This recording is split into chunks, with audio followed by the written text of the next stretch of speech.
വയനാട്ടിലെ തെരഞ്ഞെടുപ്പ് പ്രചരണങ്ങളിൽ സജീവമാണ് പ്രിയങ്ക ഗാന്ധി. ആയിരങ്ങളാണ് ഉച്ചവെയിൽ പോലും വകവെക്കാതെ പ്രിയങ്കയെ കാണാൻ ഓടിയെത്തുന്നത്. വയനാട്ടിലെ MP ആയിരുന്ന രാഹുൽ ഗാന്ധി പ്രിയങ്കയോടൊപ്പം പ്രചരണ വേദികളിൽ ഇല്ലെങ്കിലും അതൊരു വിഷയമായി മാറുന്നില്ല. കാരണം പ്രിയങ്കയുടെ ആ വ്യക്തിപ്രഭാവമാണ്. രാഹുലിനേക്കാൾ കുറച്ചുകൂടി അഗ്രസീവായിട്ടാണ് മോദിയെ പ്രിയങ്ക എതിർക്കുന്നത്. പ്രിയങ്കയുടെ വാക്കുകളിൽ ആ തീപ്പൊരി പ്രകടമാണ്.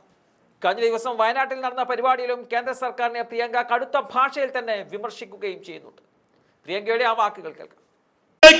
ഇതാ കടന്നു വരുന്നു. ആയിരക്കണക്കിന് ജനാധിപത്യ വിശ്വാസികൾ നൽകിയ സ്നേഹോഷ്മളമായ സ്വീകരണം ഏറ്റുവാങ്ങിക്കൊണ്ട് നമ്മുടെ പ്രിയങ്കരിയായ പ്രിയങ്ക ഗാന്ധി ഇതാ ഈ വേദിയിലേക്ക് കടന്നു വന്നിരിക്കുന്നു.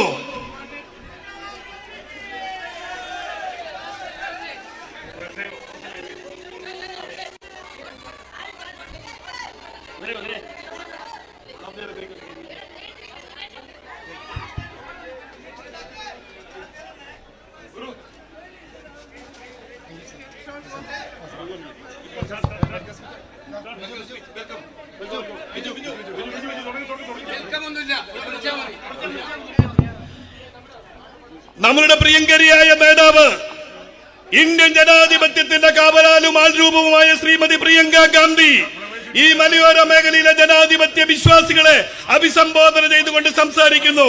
നിങ്ങളോട് സംസാരിക്കുന്നതിന് വേണ്ടി നമ്മുടെ പ്രിയങ്കരിയായ നേതാവ് ശ്രീമതി പ്രിയങ്ക ഗാന്ധിയെ ക്ഷണിക്കുന്നു.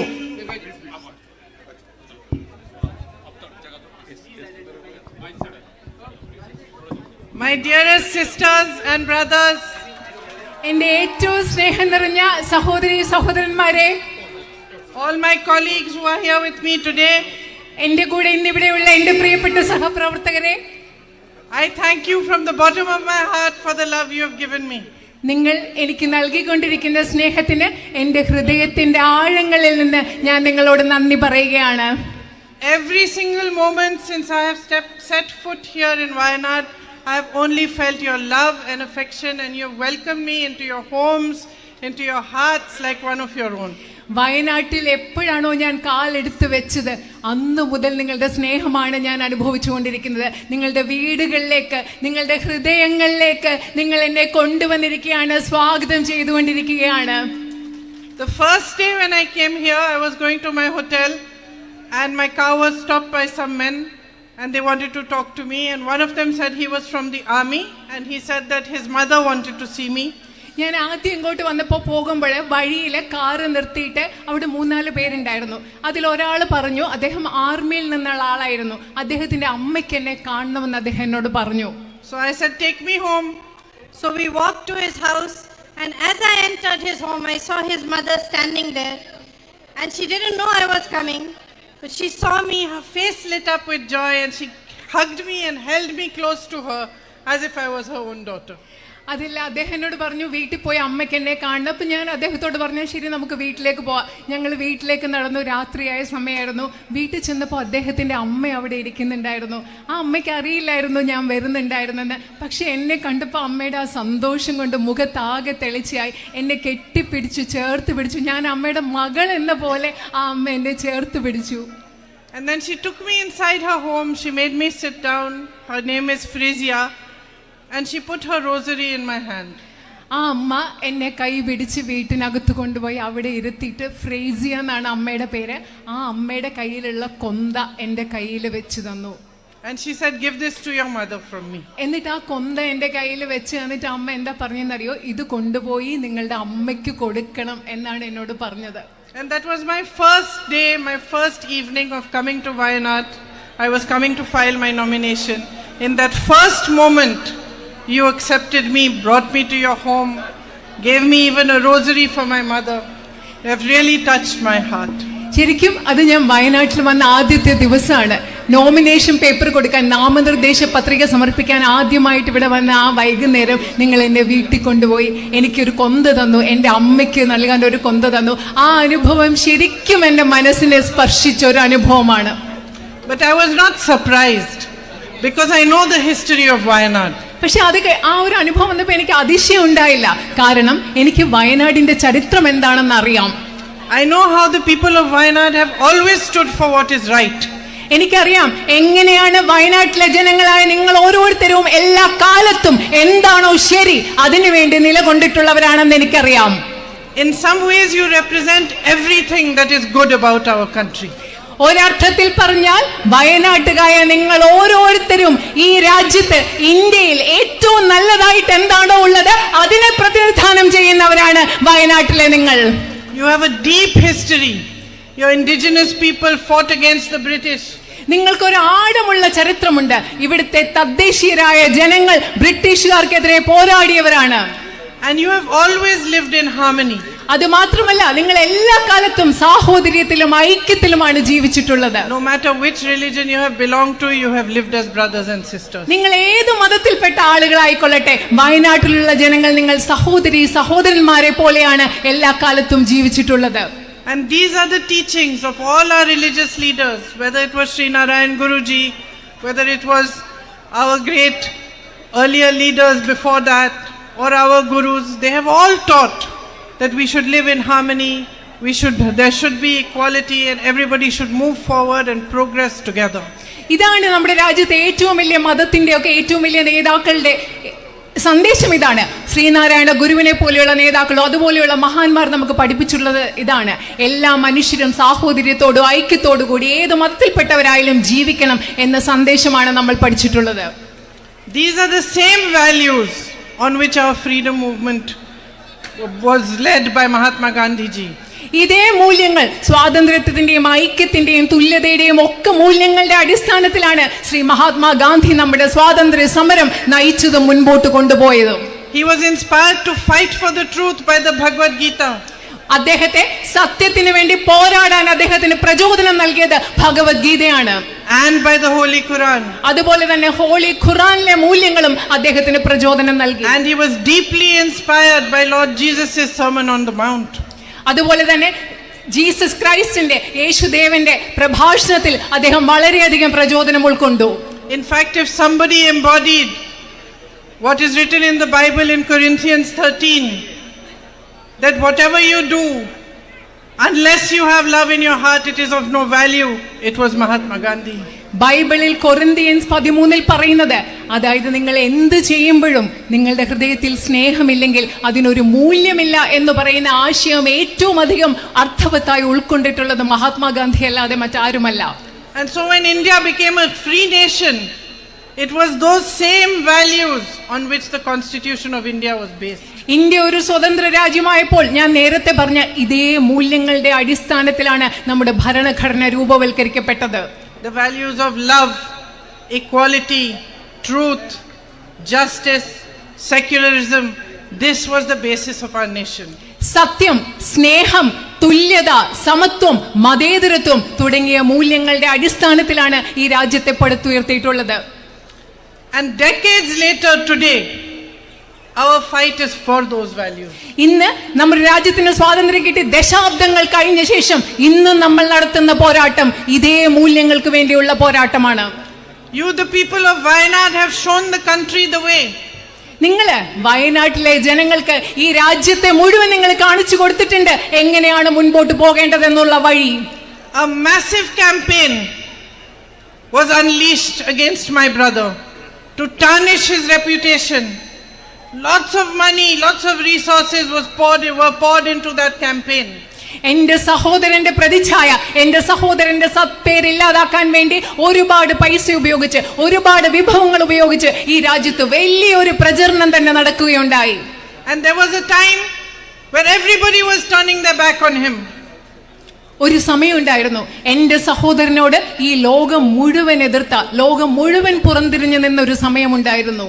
And that is when all of you, each one of you who voted for him, who supported him, who loved him, who gave him courage and affection, stood for what is right. ഈ ലോകം മുഴുവൻ എന്റെ സഹോദരനോട് പുറംതിരിഞ്ഞു നിന്ന സമയത്താണ് വയനാട്ടുകാരായ നിങ്ങൾ ഓരോരുത്തരും അദ്ദേഹത്തിന് നിങ്ങളുടെ സ്നേഹം, നിങ്ങളുടെ വോട്ട്, നിങ്ങളുടെ ധൈര്യം, നിങ്ങളുടെ പിന്തുണ അദ്ദേഹത്തിന് നിങ്ങൾ നൽകിയത്.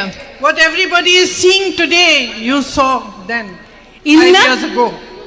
ഇന്ന് എന്റെ സഹോദരനിൽ ഇന്ന് എല്ലാവരും കാണുന്നത് എന്താണോ അത് നിങ്ങൾ 5 വർഷം മുമ്പ് നിങ്ങൾ കണ്ടു എന്ന് ഞാൻ പറയുകയാണ്.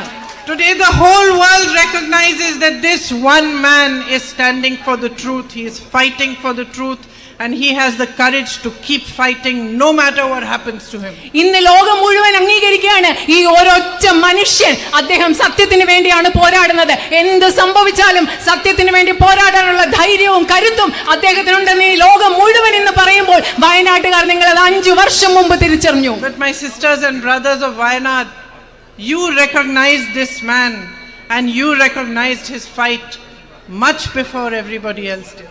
എൻ്റെ വയനാട്ടിലെ പ്രിയപ്പെട്ട സഹോദരി സഹോദരന്മാരെ, എൻ്റെ സഹോദരൻ്റെ ഈ മനുഷ്യൻ്റെ പോരാട്ടം, ഈ മനുഷ്യൻ എന്താണെന്നുള്ളത് ലോകം മുഴുവൻ തിരിച്ചറിയുന്നതിന് മുമ്പ് വയനാട്ടുകാരായി നിങ്ങൾ തിരിച്ചറിഞ്ഞു എന്ന് ഞാൻ പറയുകയാണ്. And you made a bond with him of love and trust and loyalty that is in his heart. നിങ്ങൾ അദ്ദേഹത്തോട് സ്നേഹത്തിൻ്റെ, വിശ്വാസത്തിൻ്റെ, പരസ്പര വിശ്വാസത്തിൻ്റെ, സ്നേഹത്തിൻ്റെ ആഴമുള്ള ഒരു ബന്ധം നിങ്ങൾ അദ്ദേഹത്തോട് ഉണ്ടാക്കിയെടുത്തിട്ടുണ്ട്. ആ ബന്ധം അദ്ദേഹത്തിൻ്റെ ഹൃദയത്തിൽ എപ്പോഴുമുള്ള ഒരു ബന്ധമാണ്. He and all of us in his family are deeply, deeply grateful to you for what you did for him. അദ്ദേഹം മാത്രമല്ല, ഞങ്ങളുടെ കുടുംബത്തിലെ ഓരോ അംഗവും വയനാട്ടുകാരായി നിങ്ങൾ അദ്ദേഹത്തിന് വേണ്ടി എന്താണോ ചെയ്തത്, വയനാട്ടുകാരായി നിങ്ങൾ അദ്ദേഹത്തിന് വേണ്ടി എന്താണോ ചെയ്തത്, അതിനുവേണ്ടി ഞങ്ങൾ ഓരോരുത്തരോടും നിങ്ങളോട് എന്നെന്നും കടപ്പെട്ടിരിക്കുന്നവരായിരിക്കുമെന്ന് ഞാൻ പറയുകയാണ്. It is you who gave him the courage to walk 4,000 kilometers across India in the name of unity and peace. ഐക്യത്തിന് വേണ്ടി, സമാധാനത്തിന് വേണ്ടി ഈ രാജ്യം മുഴുവൻ 4000 കിലോമീറ്റർ നടക്കാനുള്ള ധൈര്യം എൻ്റെ സഹോദരന് കൊടുത്തത് വയനാട്ടുകാരായ നിങ്ങളാണ്. I am his sister, so I can tell you how sad he was to leave you. ഞാൻ അദ്ദേഹത്തിന്റെ സഹോദരിയാണ്. അതുകൊണ്ട് എനിക്കറിയാം വയനാട്ടിലെ നിയോജക മണ്ഡലം ഉപേക്ഷിച്ചു പോകേണ്ടി വന്നപ്പോൾ, നിങ്ങളെ ഉപേക്ഷിച്ചു പോകേണ്ടി വരാൻ അദ്ദേഹത്തിന് എന്തുമാത്രം വിഷമമുണ്ടെന്ന് അദ്ദേഹത്തിന്റെ സഹോദരിയായ എനിക്കറിയാം. And for me, there is no greater example than what kind of relationship people and their leaders should have than the relationship between Rahul and you. രാഹുലും നിങ്ങളും തമ്മിലുള്ള ബന്ധത്തിൽ ഉപരിയായി ഒരു നേതാവും ജനങ്ങളും തമ്മിലുള്ള ബന്ധം എങ്ങനെ ആയിരിക്കണം എന്നതിന് എനിക്ക് മറ്റൊരു ഉദാഹരണത്തിന്റെ ആവശ്യമില്ല. Because when politics becomes only about being powerful, only about staying in power by any means, whether it is dividing people, spreading hatred, spreading anger, creating situations like you have seen in Manipur and in other states, then the whole basis of politics becomes completely wrong.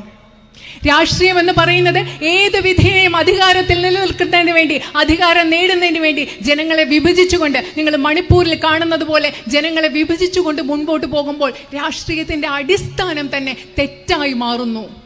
When there is no respect for people, those very people who have put you in power, those very people who have put you in the position to be a minister or an MLA or an MP or a prime minister, when you lose respect for those very people, then you lose respect for the nation and for the country. നിങ്ങളെ മന്ത്രിയാക്കിയ, നിങ്ങളെ MLA ആക്കിയ, നിങ്ങളെ പ്രധാനമന്ത്രിയാക്കിയ ജനങ്ങളോട്, ഈ രാജ്യത്തെ ജനങ്ങളോടുള്ള ബഹുമാനം, നിങ്ങൾക്ക് അടിസ്ഥാന ബഹുമാനം നഷ്ടപ്പെടുമ്പോൾ നിങ്ങൾക്ക് ഈ രാജ്യത്തോടുള്ള അടിസ്ഥാനപരമായ ബഹുമാനമാണ് നഷ്ടപ്പെടുന്നത്. Today all of us standing on this stage in front of you know in our hearts that we can't stand here unless you support us. ഇന്ന് ഈ സ്റ്റേജിൽ നിൽക്കുന്ന ഞങ്ങൾ എല്ലാവർക്കും ഹൃദയത്തിന്റെ ആഴങ്ങളിൽ അറിയാം, നിങ്ങൾ ഞങ്ങളെ പിന്തുണച്ചില്ലെങ്കിൽ ഈ വേദിയിൽ നിന്ന് നിൽക്കാൻ ഞങ്ങൾക്ക് പറ്റില്ല എന്നുള്ളത് ഞങ്ങൾക്ക് ആഴത്തിൽ അറിയാം. This is not our greatness or our power that we are standing here. It is your greatness, it is your power that we are reflecting back to you. ഞങ്ങൾ ഈ വേദിയിൽ നിൽക്കുന്നത് ഞങ്ങളുടെ മഹത്വമല്ല, ഞങ്ങളുടെ ശക്തിയല്ല, ഇത് നിങ്ങളുടെ ശക്തിയാണ്. നിങ്ങളുടെ ശക്തി കൊണ്ട്, നിങ്ങളുടെ മഹത്വം കൊണ്ടാണ് ഞങ്ങൾ ഇവിടെ നിൽക്കുന്നത്. നിങ്ങളുടെ ശക്തിയും മഹത്വവും പ്രതിഫലിപ്പിച്ച് നിങ്ങളിലേക്ക് തരികയാണ് ഇവിടെ നിന്ന് ഞങ്ങൾ ചെയ്യുന്നത്. But what are we seeing in our country? What kind of politics are we seeing today? For the last 10 years, what is it that we have all witnessed? പക്ഷെ നമ്മൾ ഇന്ന് നമ്മുടെ രാജ്യത്ത് എന്താണ് കണ്ടുകൊണ്ടിരിക്കുന്നത്? ഏത് തരത്തിലുള്ള ഒരു രാഷ്ട്രീയമാണ് നമ്മുടെ രാജ്യത്ത് കണ്ടുകൊണ്ടിരിക്കുന്നത്? കഴിഞ്ഞ 10 വർഷങ്ങളായി നമ്മൾ എന്തിനാണ് സാക്ഷിയായിക്കൊണ്ടിരിക്കുന്നത്? We have witnessed complete disrespect for the people of India. നമ്മൾ ഈ കഴിഞ്ഞ 10 വർഷങ്ങളായി കണ്ടുകൊണ്ടിരിക്കുന്നത് ഈ രാജ്യത്തെ ജനങ്ങളോട് പൂർണ്ണമായ ബഹുമാനമില്ലാത്ത ഒരവസ്ഥയാണ്. all the policies that the BJP government, Modi ji's government are making are being made for the benefit of his 5 or 6 big businessmen friends. Narendra Modi ഗവൺമെന്റിന്റെ എല്ലാ നയങ്ങളും അദ്ദേഹത്തിന്റെ 5 6 ബിസിനസ്സുകാരായ വ്യവസായികളായ സുഹൃത്തുക്കളുടെ Mine? Yeah, go ahead. നരേന്ദ്രമോദിയുടെ സുഹൃത്തുക്കളായ 5 6 ബിസിനസ്സുകാരുടെ ഗുണത്തിന് വേണ്ടി മാത്രമാണ് ഇവിടെ നയങ്ങൾ ഉണ്ടാക്കിക്കൊണ്ടിരിക്കുന്നത്. Policies are not made to benefit you. നിങ്ങളുടെ ഉപയോഗത്തിന് വേണ്ടിയല്ല, നിങ്ങൾക്ക് വേണ്ടിയല്ല ഈ രാജ്യത്തെ നയങ്ങൾ ഉണ്ടാക്കിക്കൊണ്ടിരിക്കുന്നത്. There is no compassion for farmers. Here you have a tradition of agriculture, and agriculture is the basis of your community. And yet you are continuously promised MSP for your crops and you don't get it. ഇവിടുത്തെ കർഷകരോട് യാതൊരു അനുതാപവും അനുകമ്പയുമില്ല. നിങ്ങൾക്ക് ഇവിടെ കൃത്യമായ നിങ്ങൾക്കൊരു കൃഷിയുടെ പാരമ്പര്യമുണ്ട്, കാർഷിക വൃത്തിയുടെ പാരമ്പര്യമുണ്ട്. നിങ്ങൾക്ക് വീണ്ടും വീണ്ടും ഒരു മിനിമം താങ്ങുവില വാഗ്ദാനം നൽകുകയാണ്, പക്ഷെ അത് നിങ്ങൾക്ക് ഇതുവരെ ലഭിച്ചിട്ടില്ല. Tribal peoples and farmers are under attack across the country. ഈ രാജ്യം മുഴുവനും നമ്മുടെ കർഷകരും ആദിവാസികളും ആക്രമിക്കപ്പെട്ടുകൊണ്ടിരിക്കുകയാണ്. Their lands are given to big business people. വലിയ വലിയ ബിസിനസ്സുകാർക്ക്, വ്യവസായികൾക്ക് ആദിവാസികളുടെ ഭൂമി എടുത്ത് നൽകിക്കൊണ്ടിരിക്കുകയാണ്. And there is no thinking on how to make jobs for you, how to increase employment, how to give you better access for health, for education and all those needs that the government should be providing for. നിങ്ങൾക്ക് എങ്ങനെയാണ് കൂടുതൽ തൊഴിലവസരങ്ങൾ സൃഷ്ടിക്കുക, കൂടുതൽ തൊഴിൽ നൽകുക, വിദ്യാഭ്യാസത്തിനും ആരോഗ്യ സംരക്ഷണത്തിനും കൂടുതൽ സാധ്യതകൾ ഉണ്ടാക്കുക, ഇതിനെപ്പറ്റി ഒന്നും ഗവൺമെന്റ് ചിന്തിക്കുന്നില്ല. You were promised MSP for rubber, you still don't get it. You were promised a medical college. The board has been put up in front of the hospital saying it's a medical college, but there are no facilities there. നിങ്ങൾക്ക് റബ്ബറിന് താങ്ങുവില നൽകാമെന്ന് പറഞ്ഞു, നൽകിയിട്ടില്ല. നിങ്ങൾക്ക് medical college വേണം. അവിടുത്തെ ആശുപത്രിയുടെ മുൻപിൽ മെഡിക്കൽ കോളേജ് എന്നൊരു ബോർഡ് വെച്ചിട്ടുള്ളതല്ലാതെ നിങ്ങൾക്ക് യാതൊരു സൗകര്യങ്ങളും ഇവിടെ ഇതുവരെ നൽകിയിട്ടില്ല. And when there is no respect for people and there is no respect for the strength that people give you, then politicians wake up in the morning and decide to make whatever rules they want and you have to abide by them. ഇപ്പോ നിങ്ങളോട് ബഹുമാനമില്ലാത്തപ്പോൾ, നിങ്ങൾ നേരിടുന്ന പ്രശ്നങ്ങൾ എന്താണെന്ന് മനസ്സിലാക്കാൻ താല്പര്യമില്ലാത്തപ്പോൾ രാഷ്ട്രീയക്കാര് രാവിലെ എഴുന്നേറ്റ് അവർക്ക് ഇഷ്ടമുള്ള തീരുമാനങ്ങൾ കൊണ്ടുവരികയാണ്. അത് നിങ്ങൾക്ക് അനുസരിക്കണം. അതാണ് ഇന്നത്തെ സാഹചര്യം. So all of a sudden you have demonetization. പെട്ടെന്ന് ഒരു ദിവസം നിങ്ങൾക്ക് ഈ രാജ്യത്ത് not നിരോധനമുണ്ട്, which affects deeply all these small businesses. അത് ഏറ്റവും കൂടുതൽ ആഴത്തിൽ ബാധിച്ചിട്ടുള്ളത് ഇവിടെയുള്ള ചെറിയ ചെറിയ കച്ചവടക്കാരെയും വ്യാപാര സ്ഥാപനങ്ങളെയുമാണ്. All of a sudden you have multiple GST, different taxes on different things that confuse you, that create more and more problems in your business. അത് മാത്രമല്ല, പെട്ടെന്ന് നിങ്ങൾക്ക് GST, ചരക്ക് സേവന നികുതി പോലെയുള്ള പല പല നികുതികൾ ഉണ്ടാവുന്നു. നിങ്ങളെ എല്ലാവരുടെയും ആശയക്കുഴപ്പത്തിലാക്കുന്ന പല പല നികുതികൾ ഉണ്ടാവുന്നു. All of a sudden a zone is declared ESA and villages are put into that zone without any proper reasoning or planning, and you have to abide by new rules. അത് മാത്രമല്ല, പെട്ടെന്നൊരു ദിവസം പരിസ്ഥിതി ആഘാത പഠനം നടത്തി പരിസ്ഥിതി ലോല മേഖല പ്രഖ്യാപിച്ച് കുറെ ഗ്രാമങ്ങളെ അതിലേക്ക് പ്രഖ്യാപിക്കുകയാണ്. നിങ്ങൾക്ക് ഇതിന്റെ പിന്നിൽ ഒരു ആസൂത്രണവുമില്ല, നിങ്ങളെ ആകെ ആശയക്കുഴപ്പത്തിലാക്കുകയാണ്. There is so much that can be done here. Tourism can be developed so much more. വയനാട്ടിൽ ഒരുപാട് കാര്യങ്ങൾ ഇവിടെ ചെയ്യാനുണ്ട്. നിങ്ങളുടെ വിനോദസഞ്ചാരം ഇനി ഒരുപാട് നമുക്ക് വികസിപ്പിച്ചെടുക്കേണ്ടതുണ്ട്. Health facilities, education facilities can be improved, access can be improved. അതുപോലെ തന്നെ ആരോഗ്യ സംവിധാനങ്ങൾ, വിദ്യാഭ്യാസത്തിനുള്ള സംവിധാനങ്ങൾ മെച്ചപ്പെടുത്തേണ്ടതുണ്ട്. അതിലൊക്കെ പ്രവേശിക്കാനുള്ള സാധ്യതകൾ ഉണ്ടാക്കേണ്ടതുണ്ട്. I know you have a huge issue of human-animal conflict. Everybody should sit down, find solutions which work for all sides. എനിക്കറിയാം, നിങ്ങൾക്കിവിടെ മനുഷ്യ വന്യജീവി സംഘർഷം എന്ന് പറയുന്ന ഒരു വലിയ പ്രശ്നം പരിഹരിക്കാനുണ്ട്. ഒരുമിച്ച് ചേർന്ന് നിന്നുകൊണ്ട് അതിന് കൃത്യമായ ഒരു പരിഹാരം കണ്ടെത്തേണ്ടതുണ്ട്. I know my brother has worked hard to pressurize both the state government and the central government to provide facilities and to do many of these things. എനിക്കറിയാം, ഈ പല കാര്യങ്ങളും ചെയ്യുന്നതിന് വേണ്ടി എൻ്റെ സഹോദരൻ തന്നാലാവുന്ന വിധത്തിൽ സംസ്ഥാന ഗവൺമെന്റിനെയും കേന്ദ്ര ഗവൺമെന്റിനെയും സമ്മർദ്ദത്തിലാക്കാൻ കഴിയുന്നത്ര ശ്രമിച്ചിട്ടുണ്ടെന്ന് എനിക്കറിയാം. But the starkest example of a flawed politics is that when Wayanad went through such a terrible tragedy, when Rahul and I came here, I met with people who had lost their whole families, young children whose whole families had been wiped out, Families whose whole livelihood, their homes, everything had been washed away by the landslide. It was a tragedy that even shook us up so much, and we travel around the country, we see so much pain, so much suffering, but it shook us because we have never seen such a great tragedy happen in such a small area where so many families have been affected all at once. വയനാട്ടിൽ നടന്ന നമ്മൾ എങ്ങും കണ്ടിട്ടില്ലാത്ത ഒരു ദുരന്തം, ഒരു വലിയ ഇവിടെ മണ്ണിടിച്ചിലുണ്ടായ വലിയ ദുരന്തം നടന്ന രാഹുലും ഞാനും ഇവിടെ വന്നപ്പോൾ മനുഷ്യർ ജീവിതം എല്ലാം നഷ്ടപ്പെട്ട മനുഷ്യർ, കുഞ്ഞുങ്ങളെ എല്ലാം നഷ്ടപ്പെട്ട കുഞ്ഞുങ്ങൾ, കുടുംബത്തെ മുഴുവൻ നഷ്ടപ്പെട്ട മനുഷ്യർ, ഇത് ഞങ്ങളെ ആകെ ഉലച്ചു. ഞങ്ങൾ ഈ രാജ്യം മുഴുവൻ സഞ്ചരിക്കുന്നവരാണ്. ഈ ദുഃഖം കാണുമ്പോൾ ഇത്രയും ചെറിയ സ്ഥലത്തുണ്ടായ ഇത്രയും വലിയൊരു ദുരന്തത്തിൻ്റെ വ്യാപ്തി രാഹുലിനെയും എന്നെ ഇവിടെ വന്നപ്പോൾ വല്ലാതെ ഉലച്ചു കളഞ്ഞു. And the Prime Minister also came here during that tragedy. He also met those victims. But he did not send the funds that were required to help them. ശരിക്കും പറഞ്ഞാൽ ഈ രാജ്യത്ത് ജനങ്ങളെ ബഹുമാനിക്കാത്ത ഒരു രാഷ്ട്രീയത്തിന്റെ ഉദാഹരണമാണ് പ്രധാനമന്ത്രി ഇവിടെ വന്നു. അവിടെ ദുരന്തബാധിതരായ ആളുകളെ കണ്ടു, അതിജീവിതരെ കണ്ടു. പക്ഷെ അവർക്ക് വേണ്ട കൃത്യമായ സഹായം, സാമ്പത്തിക സഹായം നൽകാൻ അദ്ദേഹം തയ്യാറായില്ല ഇതുവരെ. And so I go back to sister standing here. I go back to the Corinthians 13. It says that if you do acts of goodness but you don't have love in your heart, then you are just a clanging cymbal. ഞാൻ അവിടെ നിൽക്കുന്ന എൻ്റെ സഹോദരിമാരുടെ അടുത്തേക്ക് പോയി, അവിടെ sisters ഉണ്ട്, സിസ്റ്റേഴ്സിനോട് പോയിട്ട് വീണ്ടും ഞാൻ നേരത്തെ പറഞ്ഞ കൊറിന്ത്യൻസ് 13 പറഞ്ഞ 13 പറയുന്ന ആ വാചകം പറയാണ്, നിങ്ങൾ നല്ല കാര്യങ്ങൾ ചെയ്യുന്നു, പക്ഷേ നിങ്ങളുടെ ഹൃദയത്തിൽ നല്ല കാര്യങ്ങൾ ചെയ്യുന്നതിൽ സ്നേഹമില്ലെങ്കിൽ ആ പ്രവൃത്തിക്ക് യാതൊരു അർത്ഥവുമില്ല, അത് വെറും ഒരു പ്രതീകം മാത്രമായി മാറുകയാണ്.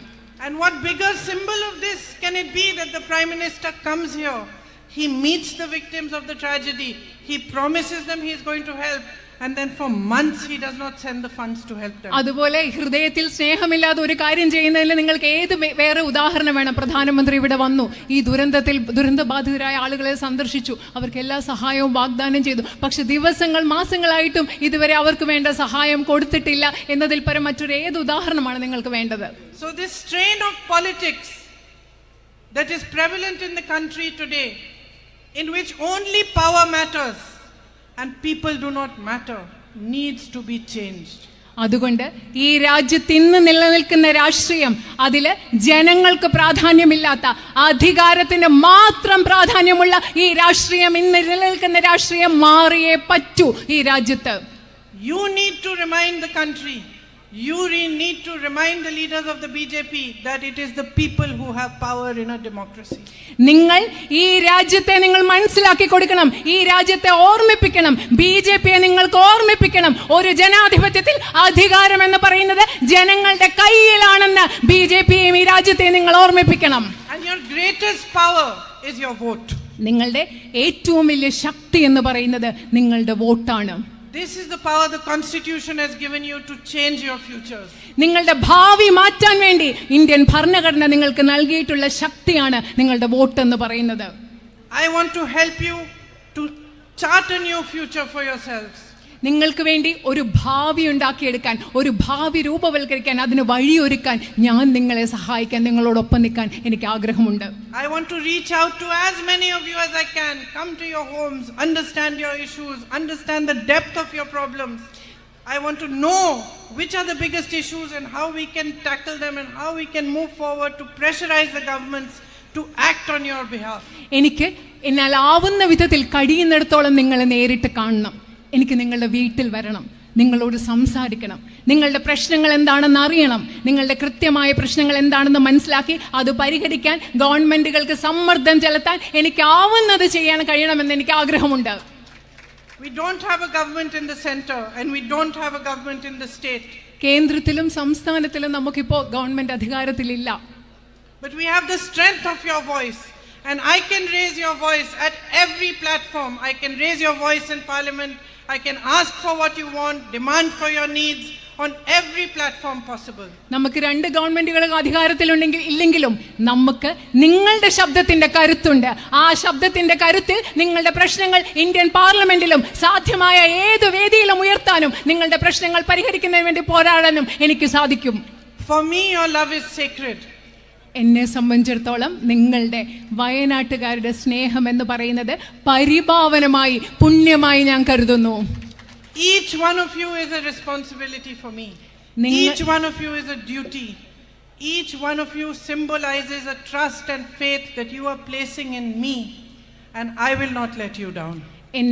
എന്നെ സംബന്ധിച്ചിടത്തോളം നിങ്ങൾ ഓരോരുത്തരും എന്ന് പറയുന്നത് എൻ്റെ ഉത്തരവാദിത്തമാണ്. നിങ്ങൾ ഓരോരുത്തരും എന്ന് പറയുന്നത് എൻ്റെ കടമയാണ്. നിങ്ങൾ ഓരോരുത്തരും എനിക്ക് നിങ്ങളോടുള്ള ഉത്തരവാദിത്തത്തിൻ്റെ, നിങ്ങൾ എന്നിൽ അർപ്പിക്കുന്ന വിശ്വാസത്തിൻ്റെ, സ്നേഹത്തിൻ്റെ പ്രതീകമാണ്.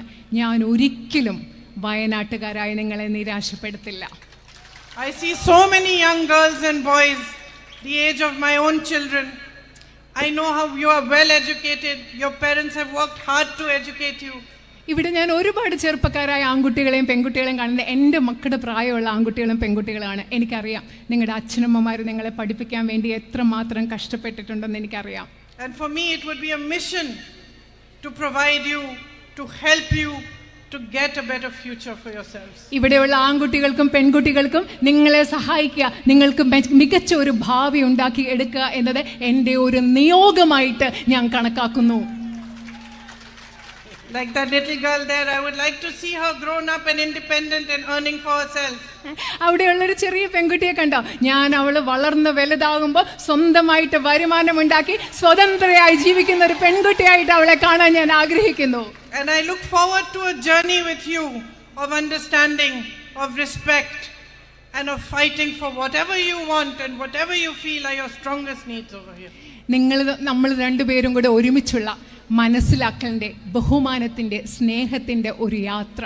നിങ്ങളുടെ പ്രശ്നങ്ങൾ മനസ്സിലാക്കി അതിന് കഴിയുന്ന വിധത്തിൽ പരിഹാരം കണ്ടെത്താൻ വയനാട്ടുകാരോടൊപ്പമുള്ള സ്നേഹത്തിൻ്റെയും യാത്രയുടെ, സ്നേഹത്തിൻ്റെ മനസ്സിലാക്കലിൻ്റെ ഒരു യാത്രയിലേക്ക് ഞാൻ ഉറ്റുനോക്കുകയാണ്. Thank you for your love and affection, and thank you for waiting for me here today and for listening to me. നിങ്ങളുടെ സ്നേഹത്തിനും ഇഷ്ടത്തിനും വളരെയധികം നന്ദി. എന്നെ കാത്തു നിന്നതിനും എന്നെ ശ്രവിച്ചതിനും കേട്ടതിനും വളരെയധികം നന്ദി. I am very grateful to you. ഞാൻ നിങ്ങളോട് വളരെയധികം കടപ്പെട്ടിരിക്കുന്നു. നന്ദി. They're saying that I am speaking too long. Should I speak less? No. This is a hard touch. ഞാൻ ഒരുപാട് സംസാരിക്കുന്നു എന്നാണ് പറയുന്നത്. നിങ്ങളോട് ചോദിക്കുകയാണ് അത് കൂടിപ്പോയോ എന്ന്.